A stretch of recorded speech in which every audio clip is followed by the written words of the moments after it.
has violated the law, whether they're a Republican or a Democrat, he's going to encourage his Department of Justice to go after that person.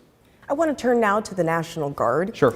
Are the deployments to cities such as Baltimore and Chicago how the White House plans to fight crime? You know, it's an interesting question. I think the president has the legal authority to deploy the National Guard to fight crime. And obviously, we're going to do things that are in compliance with the legal processes of our country. But the president said a couple of times in the past couple of days that he really wants this process to be driven by the local authorities here, whether it's the state government or the local mayors.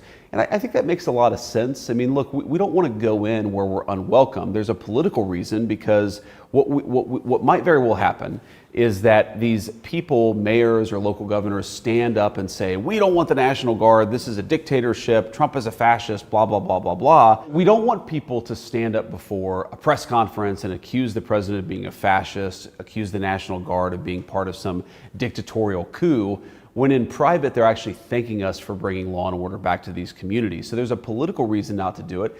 There's also just a basic cooperation reason to do it. I mean, look, if you look at Chicago, if you look at Baltimore, if you look at Los Angeles, these cities have murder rates that are totally unacceptable in the world's wealthiest country. We should want, whether you're black or white or rich or poor, you should be able to walk down America's city streets in safety and in comfort. You should not, if you're the mom or a dad of a young kid, have to cross the street when you're walking through San Francisco in broad daylight because there's a crazy person screaming at you on the street corner. We should have some basic level of comfort and security in our streets.